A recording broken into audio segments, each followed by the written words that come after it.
and welcome to Delightful, Delicious, Delovely. My name is Christine Elise, and I am going to be making a Cinco de Mayo dish, or inspired by Cinco de Mayo. What is it? It's an enchilada and chili pepper mac and cheese with cauliflower. It was supposed to be accompanied by my recipe of yesterday, the candied jalapenos, but if you watch that, you'll see that I botched that recipe by subbing out white sugar with coconut sugar, which made everything dark brown and didn't come together, and it was a complete failure. Technically, I was challenged yesterday as well when I went on to make this recipe, which I did. When I was editing it, I realized that about halfway through, the sound began woof, woof, woof, woof. My voice would go in and out like that. For 30 minutes, and became completely unusable. Any sound people out there that might know why a wireless mic would do that halfway through the day and then recover and stop doing it, I'd love to know. It wasn't a battery issue. So now I'm making the whole thing over again, and I considered just putting on the same outfit and pretending that it was editing together the 2 days worth of stuff and hoping it matched. But I realized I'm not good enough at hair and makeup to make that match, and I had a chance to wear a different dress, so why not? Hello, and welcome to Delightful, Delicious, Delovely. So I'm making the whole thing over again. Seriously? And I'm going to do a few things differently. Yesterday I used a blender to blend the cauliflower that I'm going to be blending right now.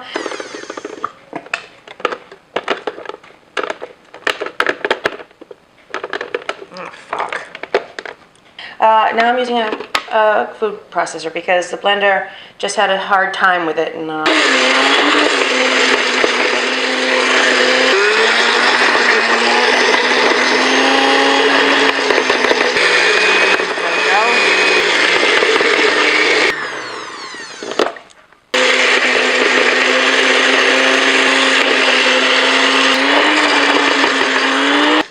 is this happening like this? Oh, fuck.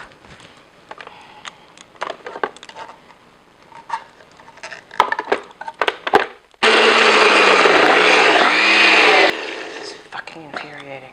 Okay.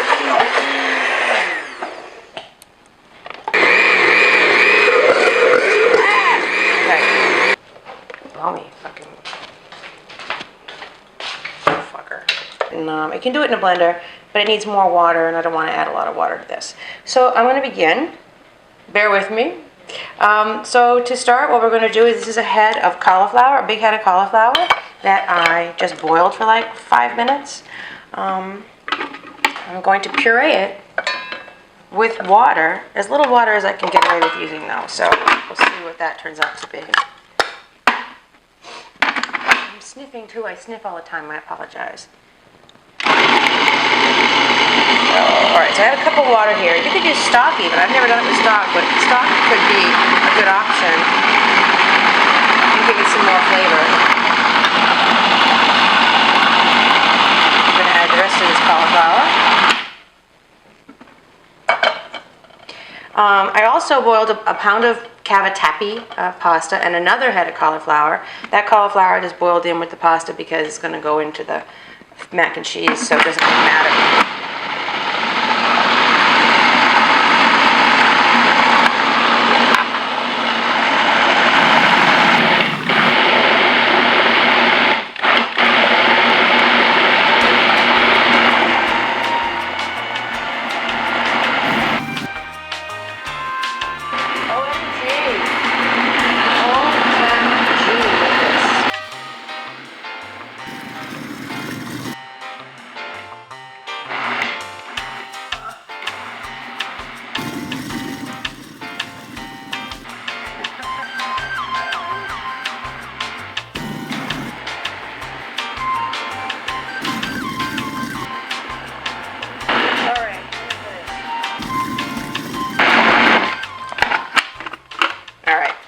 Looks good.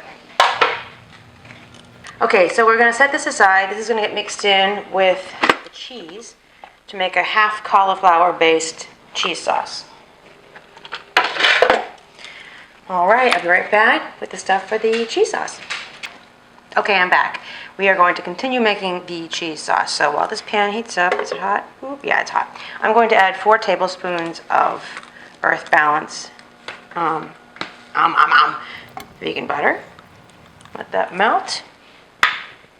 And I'm going to, once it melts, I'm going to add 4 tablespoons of flour to begin the roux. While this melts, let me try to explain why things like yesterday happened to me.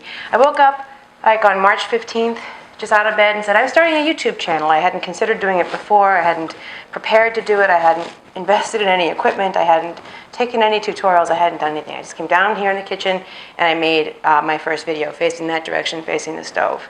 It was without edit, so I didn't know how to edit either. The only thing I know how to edit on is Avid, and I don't own an Avid, so I didn't have any ability to edit. So I had to do all one take, and it had to work, or it had to start over again.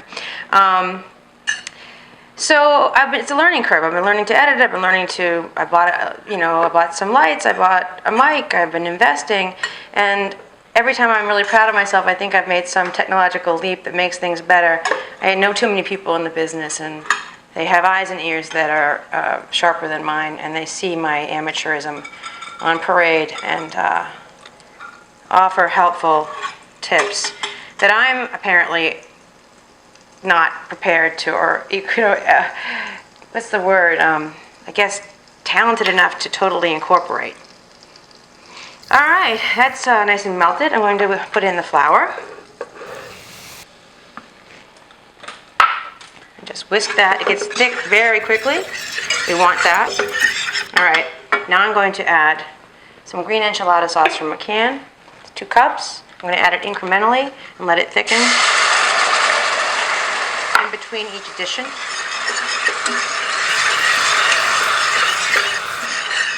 Thickens pretty fast. This is a nice hot pan.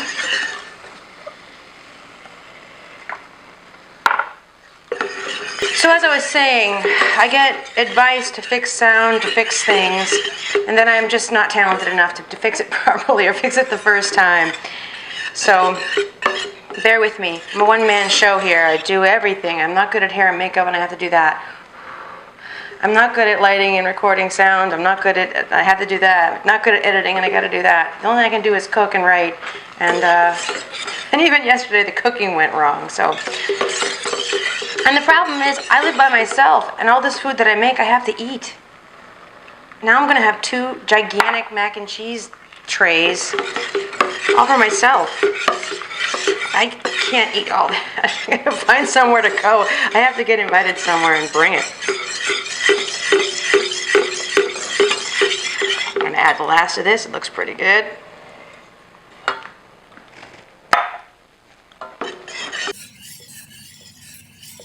Okay, now I'm going to add veggie or vegan cheese. I'm adding a package of this Go Veggie. This is cheddar, Go Veggie cheddar. Yesterday I used my favorite cheese. This is field roast Cheo slices in the tomato cayenne flavor. It makes a really great nacho cheese if you just melt it in a pan like this and add a can of Rotel or something, and that's it. You got your queso. But of course for today I couldn't find anybody that had it in stock, so I'm using this Go Veggie, which is neon orange. I'm going to add this to the sauce and let it melt.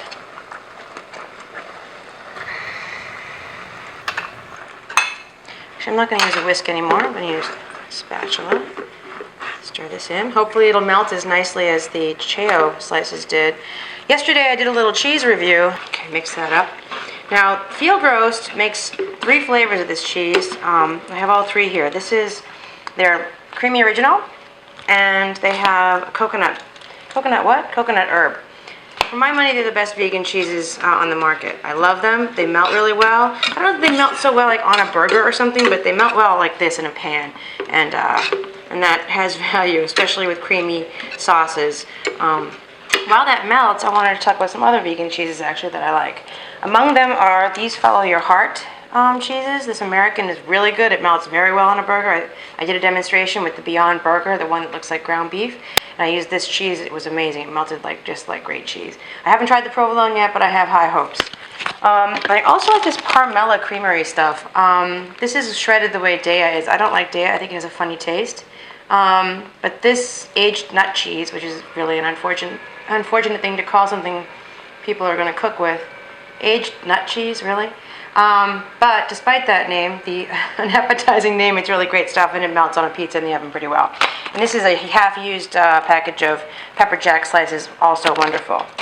And last but not least, I have a package of Go Veggie slices here, individual slices. These are good if you're trying to fool somebody into eating vegan cheese and not knowing it, because they come in unmarked little, so no one can tell what it is once it's out on the barbecue table or whatever. But it's good, but it's not my favorite stuff. For my money, I'm going with the field roast and the follow your heart. And the aged nut cheese. Seriously? Okay, this is getting a little melty. I gotta tell you, to spend the whole day shooting one of these things, and at the end of the day find out I have nothing, it was sort of soul crushing. I felt very cheated. It's like we're doing a whole day of work and not getting paid for it, and realizing you have to go back to work the next day to do the same whole day of work just to get the one day's pay. All right, that's pretty melted. I'm going to add a 1/4 cup of nutritional yeast.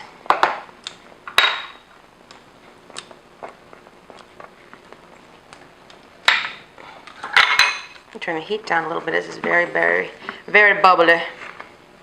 I don't want to burn it. I can't have any more failures, my God. Moxie! Now I'm going to add, it'll be interesting, I guess, to taste side by side. This one made with the Go Veggie slices, and yesterday's made with the Cheo. I'm adding a can of green chilies. It's a 4-ounce can of green chilies. I didn't even drain that. Stir that in. Ooh, they smell spicy. Like my friend Elise says, that's a spicy meatball. This is 1 fresh jalapeno chopped up. Such a shame about those candied jalapenos. And it's a big clump in here. It's solid, just stuck. Yeah, hear that? That's not good. They're really, really good. Don't take my failure as any sign that the recipe was not good, because it is. All right, what else do we have here? Oh. By the way, this can had more than I needed. It had this much more than I needed. I kept it. I was going to put it in. I thought maybe it'd be too wet. But I don't throw it away. Keep it in case your sauce does get too dry. Or even when you serve it, it might be a nice little drizzle on top of it. Warm it up and drizzle it on top of the mac and cheese when it's done. Okay, now I'm going to add our pureed cauliflower. If you have chunks in it, it doesn't matter, because there's going to be chunks of cauliflower in the pasta, so it doesn't really matter. Okay, stir that up. So the good part about this is that half of this cheese sauce is just steamed cauliflower. And if you have a 1 pound head of cauliflower you're adding to the 1 pound of pasta, that's half your pasta is cauliflower too. So I don't know about you, but I wouldn't mind losing a few pounds. But I don't want to give up mac and cheese. That's crazy talk. All right, and finally, the secret ingredient, the magic bullet for this, is fresh corn. I cut corn off 2 cobs. Toss these. And it's a beautiful thing. Fresh corn. You could use frozen corn, you could use canned corn, but fresh corn really is worth that extra effort. What does it take? A couple of minutes to cut the corn off the cob. I didn't even cook it, it's raw. Raw, sweet, beautiful corn into that cheese sauce. Try to buy organic corn if you can. Corn is so GMO'd. I don't know if you buy into the GMO thing. I do. My friend Rob does not. He tells me I'm crazy and I'm just buying a line. I don't know what investment people would have in making up that GMOs are potentially not good for you. I don't think they're legal in other countries, so that's not a good sign. So most corn is, most soy is for that matter. So it's pretty difficult to avoid it, but if you can, why not, right? Why if you can avoid it as easily as to eat it, I say avoid it. All right. So now I'm going to get a big bowl, and I'm going to toss this with the pasta and cauliflower.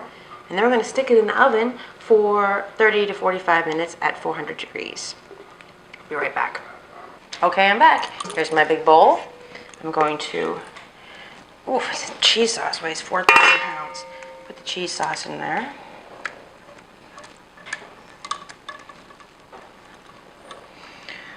Whoop. And then I'm going to dump in my pound of cooked cavatappi and steamed cauliflower. Whoop. There it is. It just came out in a big lump. All right, I gotta mix that up. Okay, this is a boatload of food. Yesterday I was commenting on how inexpensive it is. The pasta cost maybe $1.25 for the bag of pasta. The cauliflower was they were like $1.50 a piece. The enchilada sauce was $1. The cheese, I got the cheese, this particular, the Go Veggie cheese is on sale for $3.50. It's not an expensive meal. And when it's done, you're going to want to garnish it with something expensive. Garnish it with beautiful avocado and your favorite hot sauces and stuff like that. Alrighty, this is getting pretty well combined. I forgot to add salt and pepper. I'm going to add that now. Salt and pepper. This is a lot of pasta. I'm going to go with a full-on tablespoon or so of salt. Don't be afraid of salt. And pepper too, why not? Let's go, it's a tablespoon. I'm going to go 2. Woo! You have to do more than 2. Gotta mix this around though. I don't want any salty pockets.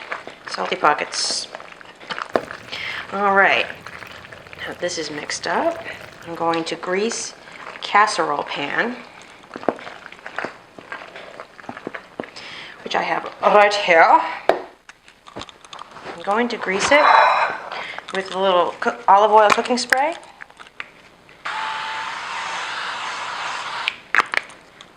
I'm going to dump this in there.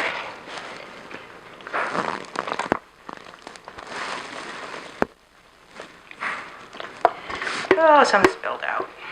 That is a lot. That is a lot. Okay. Oops. Get in there, you guys. Okay, I'm going to mush this down in there. Ooh, it's a lot. It's bigger than my one yesterday. I must have used bigger cauliflower. Okay. If you're going to serve this in the same pan you're cooking it, which is likely, you're going to want to wipe down the edges of this cheese and stuff so that it doesn't burn on the edges and look ugly when it comes out of the oven. So I have a big mess on this side. You guys can't see it. Okay. So I'm going to wipe the edges clean all the way around. And I'm going to top it with, what a mess I'm making on this cloth. I'm going to top it with breadcrumbs. I'm using panko. Any kind of breadcrumbs work. You don't have to do this. It makes for a nice crusty top though, and I like that. Some people don't. Some people don't want the added carbohydrate. Whatever your deal is, you do you. Alright, and now my secret with this is to spray it again with a little olive oil, because this kind of cheese doesn't have a lot of fat in it, and real cheese gets brown and bubbly, but vegan cheese doesn't often, so I'm going to give it a little help to brown it. Sure, it blows things around, makes a mess, but whatever. Yesterday, I topped this with little tiny red cut up jalapeno, like diced jalapeno. Pretty hot. And they got burned. So another of my fails yesterday. So I'm going to top this one with green jalapeno rings. Randomly, doesn't matter. Watch these burn too. All right, there she is. She goes into the oven now like this for half an hour, 45 minutes, and I'll get back to you when she's out. All right, I'm back, and she's done. She was in the oven for about 35 minutes and came out looking like this. Perfect, golden, crispy goodness on top, creamy yumminess inside. Would fool a non-vegan. It's not going to taste vegan, I promise. Not that that's a bad thing, but you could fool people. Don't tell them if they don't have to know. Let it sit for 10 or 15 minutes before you cut into it, and then serve it with your favorite garnish. I would serve it with some diced tomato, some chopped up avocado, some cilantro, and my favorite hot sauce, which is Crystal, or sriracha, Cholula, hot sauce of your choice. I got some good news today. I have somewhere to go with this dish and the one from yesterday. I am going to have dinner with my friend Stuart and his friend Puddles, and Puddles' wife. Puddles is, if you don't know who he is, look him up here on YouTube. He is the sad clown with the golden voice, and he is tremendous, amazing live. I've seen him a few times. You should go. It's a great show for all ages. Your parents will love it. Your kids will love it. Everyone will love it. And he's a turning vegan clown. So he'll be eating this very dish tonight. That's very exciting for me to have somewhere to go with this thing, because I don't want to eat 4 pounds of macaroni and cheese, as delicious as it is, as much fun as that would be. So that is my recipe for enchilada, spicy pepper mac and cheese with cauliflower. So that's it. My name is Christine Elise. This is Delightful, Delicious, Delovely. Please come back. Thank you for being patient with all my failures, my 2 days of just nothing going right. Oh, motherfuck you. And please come back. Please subscribe. I hope you'll subscribe. And thanks. Happy Cinco de Mayo. Bye.